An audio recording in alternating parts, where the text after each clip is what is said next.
You are now listening to the Backseat Critics, the movie review podcast.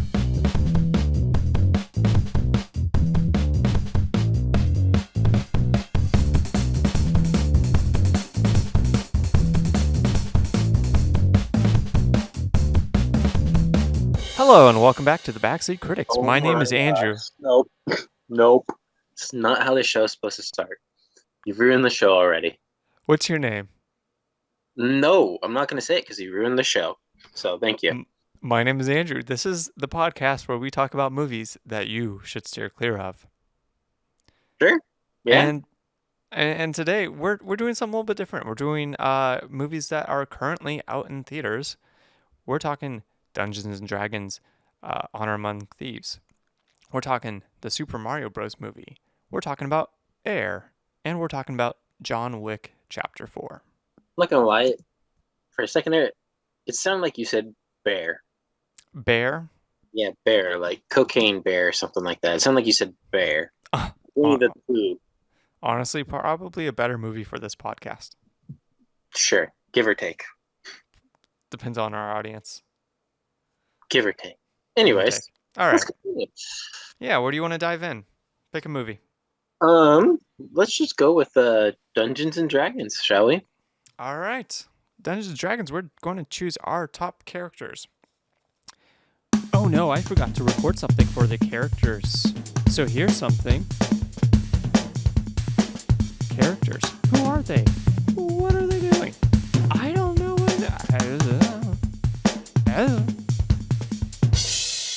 And what's your number one? My number one has to be Chris Pine. Really? He was the most comical out of everybody. Yeah. I would give it to him. He just seemed, when he was on screen, he seemed more of like something weird was going to happen or something funny was going to be said or something. So you got to stay tuned for what was going to happen. Honestly, this was the most that I've seen Chris Pine like give a crap about a movie in a long time. Like actually like put forth some effort. Outside of even Star Trek? No, I would say that's the last one that I've seen him like put forth effort.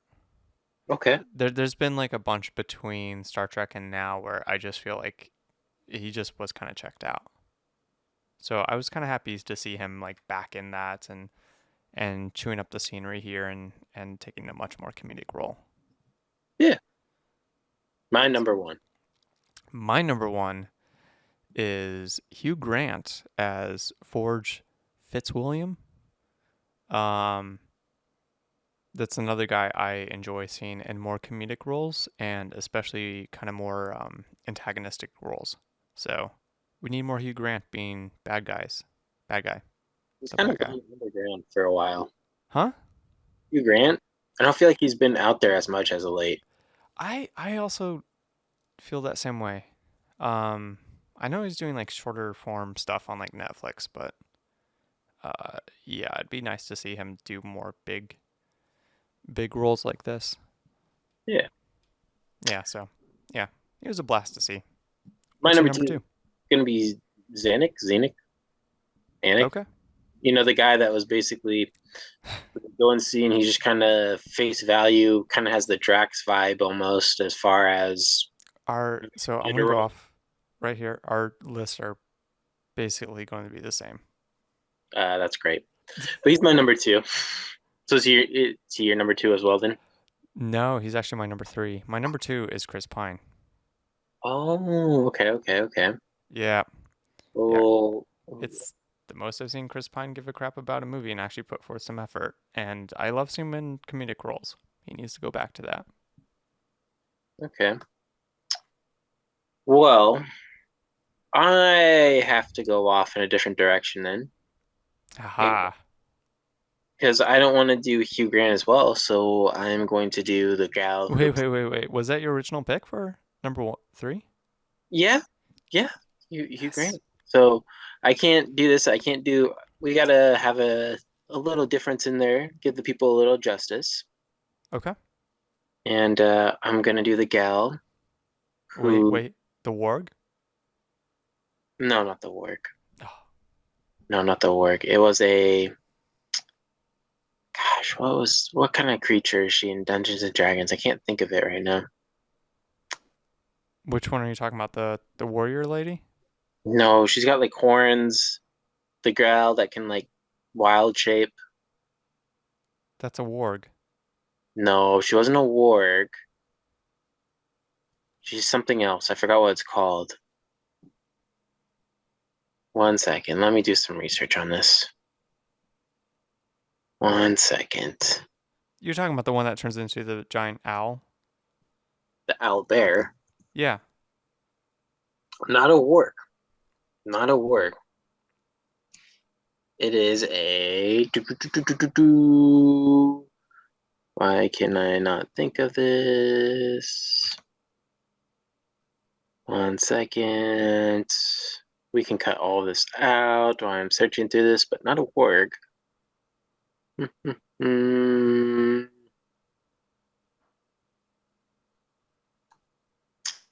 Oh, sorry. No, my bad. My bad. I misspoke. It's a druid. She is a druid type character, but her race is a Tiefling? tiefling. That's what I was looking for, is tiefling. There it is. The tiefling.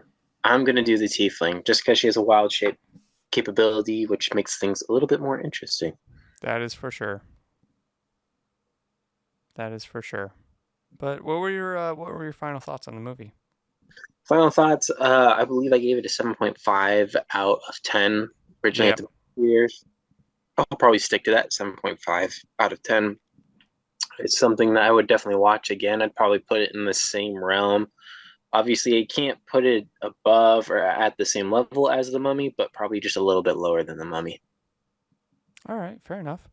I actually didn't even think about the mummy, but that's actually kind of the perfect comparison for this. Um, but yeah, I'm gonna say like a 7, 6.57.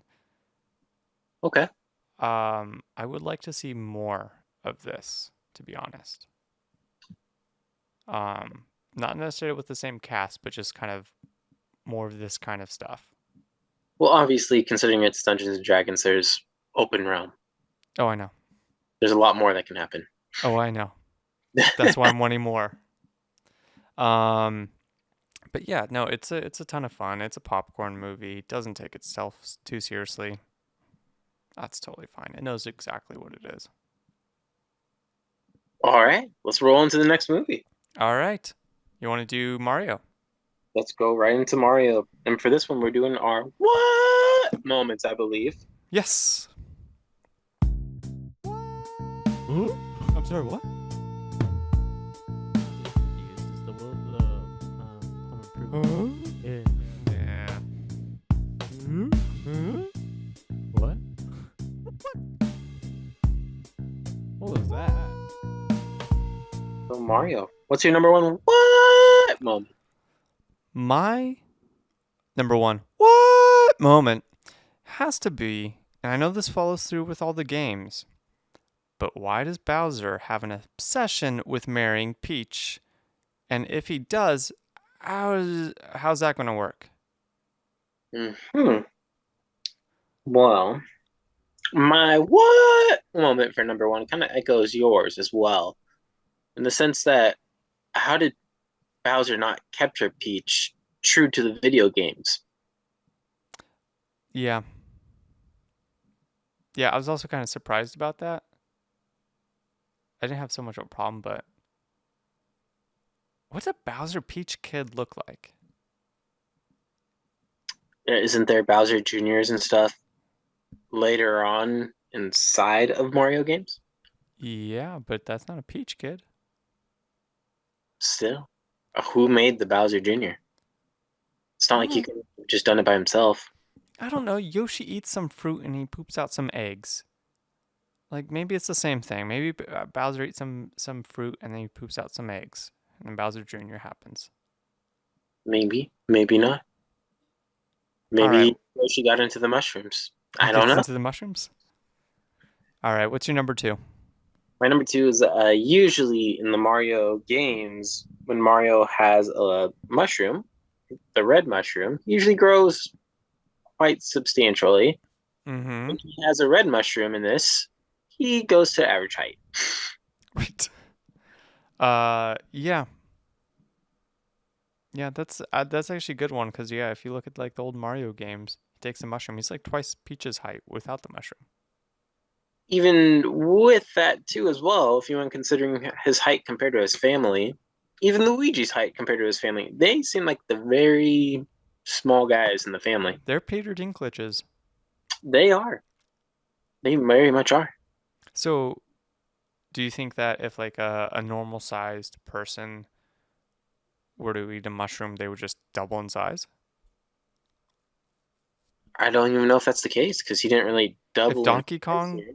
if Donkey Kong eats a mushroom, does he double up? I don't think they were even doubling up. I think it was like a quarter up. No, it was a double. He was like waist height on Peach. Mm, I didn't see it as a double up. Unless they were inconsistent, but I'm thinking back to in the training, it was definitely a double. I'm looking at a picture to Peach right now, and he is a head length shorter than Peach. Okay, but there was definitely a shot where they were side by side, and he was half the height. So it sounds like we found just a what ourselves in the inconsistencies of Mario's height. Right. Like, come on, movie, be more consistent with that. I get that the heights adjust throughout the mushrooms and throughout the movie, but you gotta be consistent with this. Please, please, for the love of God, just please be consistent here. What is this? Oh, I know what this is. Rumpelstiltskins. Uh, no, I'll send you a picture. So my number two is going to be also kind of my disappointing moment of the movie. Where the whole finale was in Brooklyn. Mm, We set up the whole Mushroom Kingdom. We're like kind of sort of following along with the story, but then we're just like back in Brooklyn for the finale. okay. Hey, I didn't really care for that unless it's a callback to the original Mario, but probably not. Um, but also like why are we going back to Brooklyn? Why not just have like a classic kind of finale Mario stage? You know, it's got that bridge that he's got to cross. You talking Collapse about the the grid. Rainbow Road that was broken? No, I was talking about like OG Mario where he's got that bridge that he's got to cross. He hits the hammer at the end, the bridge collapses. Oh, I Bowser see. falls. Where you gotta jump over Bowser. Yeah, That would have been nice. Well, high five there. yeah, like something like that would have been kind of nice, but instead we just get Brooklyn, which was not what I was hoping for. What's I your hear. number two? Well, this would be my number three now. Oh, my bad, my bad. Yeah. My number three is actually going to be at the wedding. I think that there's a lot of high fives to all the villains of them. Or no, you know what? I'm gonna take that back for a second. Where's Waluigi? Where's We're taking that back. We're taking that back. Why is the cat power so OP in this movie? That's my what movie. My what moment. My number three. Oh yeah. Okay. I've never known the cat power to be that OP in a video game in a Mario. Yeah, like the Tanuki suit was always kind of I don't know. I feel like they shifted from like really leaning on the Tanuki suit to now like going to the cat. And the At least in cat was recent Mario. OP. So my number three is similar related to the cat, but it's why does Donkey Kong have a gladiator pit that apparently he just beats enemies at? Are these people dying? Are there deaths in Mario Land or Mushroom Kingdom? You just give them a mushroom and they're okay. So you're telling me you can beat the pulp out of somebody, give them a Just give mushroom, them, they're okay. yeah, give them the green mushroom. One up, bam, they're They could okay. be dead, X's for eyes. Give them a green mushroom, they're okay. They're okay. Their These head could be 10 feet away from their body. these Kongs know what they were doing. All right. They knew All what right. they were doing. All right. I'll buy into it. I'm just wondering, has anyone died here? And why does Donkey Kong have a gladiator pit? No one dies in that movie. They just get really big boo-boos. This is really big boo-boos. Touche. All right. Do you want to jump to the next one? Rating real quick. Oh, yeah. Yes. Duh. Yeah. Rating. I'm gonna. I gave it a 7.5. Or no, 7. 7. Mm-hmm. I think we both gave it a 7. It's definitely parts that could have been done better. The licensed music kind of took me out a little bit. I do like the music in the sense that it did twist some of the old school beats in there. Yeah. Some of them, Yeah. but not all of them. Made it a little bit more interesting at times, but I agree. By licensed music, I mean like proper like 80s radio music. Oh no, and I stuff. got you. Yeah, no, like the nods to like Peach's Castle theme from like Mario 64 and all that stuff. Like that was fun. But yeah, no, it's definitely one that you sit down with kids and like watch. It's Good fun. movie. Good kids movie. Oh, and Dungeons and Dragons, probably not a good kids movie. Probably good like Teenagers. teenagers, yeah, preteen, maybe. I concur. Maybe 8, 7, Yeah. 9. 8, 9, 10. Yes. All right, you want to jump into air? Let's go into air. We're going with scenes in this one, correct? We are going with scenes. We're off to talk about Sea, What's happening? the magical What is going wizard on? of scenes. I'm so confused. Everything. All right. Your number one scene. My number one scene is when he tries to run and gives up almost immediately after like 10 feet of running. So the very end. Yeah. Yep. I'm pretty sure you know that feeling very well. Yeah, just a few days ago.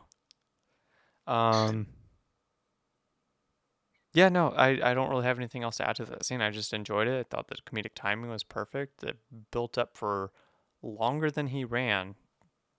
As he was watching everyone else running around him, he was stretching, he was doing all that stuff. And he runs for about 10 feet, gives up, and he's like, nah, who does this? I think my number one air moment is going to be when they talked about what the other companies stand for and the acronyms for those companies, which I will not say on this podcast. But that was a funny moment, and I enjoyed it. Okay. Look them up, folks, if you haven't. They are good. My number 2 is going to be one of the final scenes as well, when Matt Damon's giving that kind of epic speech about yada yada, the shoes mean nothing without him in them, blah blah blah. Anyways, cool speech. They tried so hard through the whole movie, and especially in this one scene, to not show Jordan's face. Whoever the cinematographer was deserves a gold medal for just dodging that face through the whole encounter. You know, they did really well about hiding or grasping Jordan's head. Yeah. And how his hair looked back then. Mm-hmm. Really good job matching the two of those. Yeah. It's just like that one scene. They just kept dodging around that head. They would show like the ear, maybe the back of the head, the folks just to the right of him and like his parents and stuff, but never the face. Never the face. And it became super obvious during that scene what they were doing. Yes. I enjoyed it. What's your number 3? Is it number 3 or number 2 for me? Sorry, number 2. I couldn't think of what was my number 2 for a second there. When they went down into the shoe technician place and trying to figure out how to make a shoe that was going to be Moet? Exactly. Hey! That guy, once they introduced that guy... That guy was gold. That was gold right there. So I'm going to give it to him in that scene. It kind of gave a little bit more life into the movie all of a sudden there Yeah. That's actually my number 3. when they had Um, to go in there. yeah, the first encounter, no, sorry, second encounter with him, where they're saying, "Hey, we'll bite the fine, the $5,000 per game fine," and the guy's like, "Moet," and he's talking about how he's making about like rivers and stuff. Um, yeah, no, Oh, when they said that guy was gold. Air Jordan, he goes, I think the agent said that. Yeah, right. See, I'm like, you know what? We'll just give it to you. we'll just give it to you. My number 3 is going to be where Matt Damon's character decides to fly across the country into North Carolina, Oh, meet the folks. meet the folks, but it's when he's in the car ride to see the folks and he's on the phone inside the car. Mm-hmm.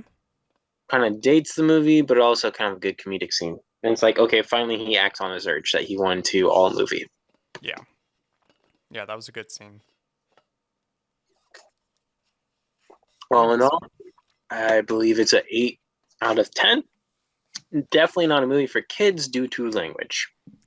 Definitely not a movie for kids due to language, and also just kind of there's a lot of stuff in the movie that kids aren't going to get about just like business operations, marketing, like stuff like that. Like kids aren't going to necessarily get that. I'd say maybe Teens, you might be able to. sophomore, junior, in high school, somewhere in there. This is their type of movie. Exactly. Yeah, I'd say 7.5, 8, somewhere in that range. Um, good writing, good acting, maybe a bit too long, but that's the worst of it. All right. Leads us to our finale, Mr. John Wick, number 4, chapter 4. Our most kid-friendly movie here. Definitely, he shoots teddy bears with marshmallow guns. And they love it, and they giggle, and they run around, and they have a tickle fight at the end of the movie. And there's a big gun duel with Nerf guns. And at the very end, they go visit Rainbow Chocolate Sprinkles Mountain.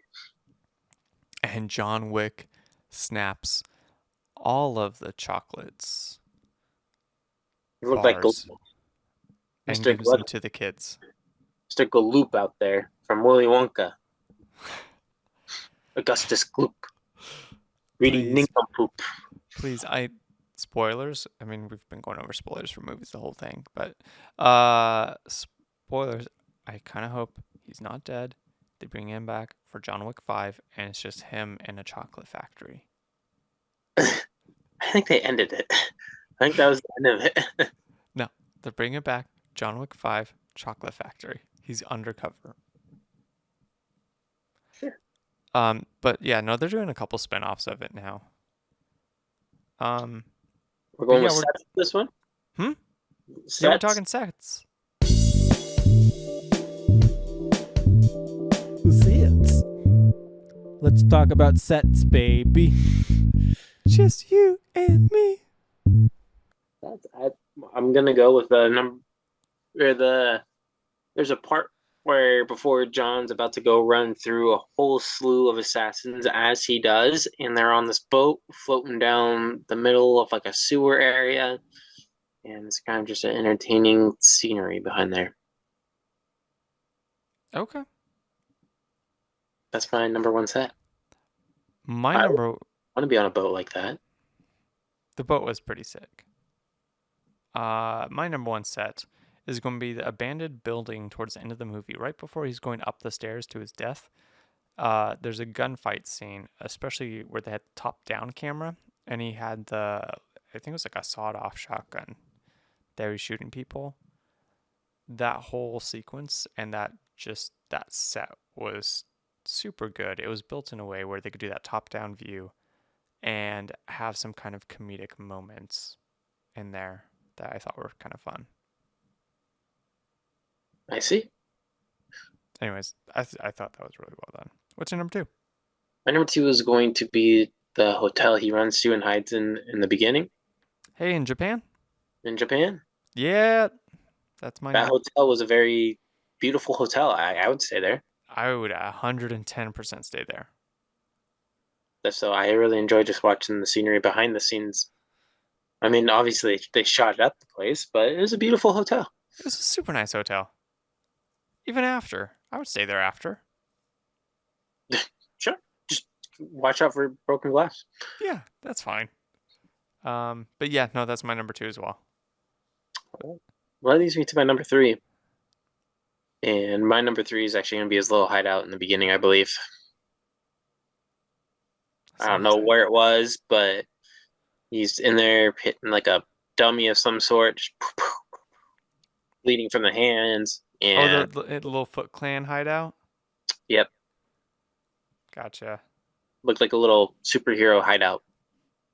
Yeah, I gotcha. Okay. So my number 3 is going to be. You remember that fat dude that just would not die? Yeah, that's actually my number 4. In my head, that's my honorable mention. That whole club scene was kind of cool. Also kind of funny. This dude just would not die. But also, like, I really like that simple set that they had up above with where they're playing the card game. Yep. I thought that was super simple, but so clean. I liked it. It was really good. Cinematology behind this. Cinematology. It is very aesthetically appeasing. Peasing. Appeasing. All of the calories of this movie, really good. I enjoyed it. So how many drinks have you had so far? Don't worry about that. It's don't worry about tat. That. Tat. I didn't know we were going back to air. This would be a 8.5 in my book. Yeah. Same here. Not for kids. 100% Yeah, not. 100% not for kids. Do not show this to kids. Maybe high school. And the only book is probably a little bit too long. I could get behind that. Yeah, it's a little long, though. I didn't mind it so much for it being like the send off, but yeah, it's a little long. But yeah, 8.5. Definitely go check it out if you haven't already. Don't bring your kids. Don't bring your kids. And please take a shower before going into seeing this movie so people don't miss it. Please take a shower. Please be aware of the people that sit behind you and don't rock behind them and wreck their knees as well. And My please knees. don't bring out your phones in this movie, as Please. there's lots of attention that needs to be done to the screen. And if you're gonna bring out your phone, please have your phone on dark mode. yes, please you don't need to check it every 2 minutes, by the way, for this movie. No. Unnecessary. Unnecessary, because it's aesthetically appeasing. Appeasing. But yeah, no, go check it out. Any final thoughts overall? This is kind of a different episode for us, so. Definitely a different episode. Definitely a different approach that we did today. Yeah. We went and saw 4 movies. We conquered the movie theater. Yes, we did. We own that place now. We passed a little gas in there. Yes, we did. Oh, so much. We had a little bit of snacks in there. And we made our mark. Uh-huh. We left it. Right below Theater 16. Below the marquee. If you know what theater we're at. Wow. Anyways, let us know if you kind of like this format and you want to see kind of more stuff. All right. Tuned for upcoming movies. Yeah. And so until next time, I'm Andrew. And we out. All right. Bye.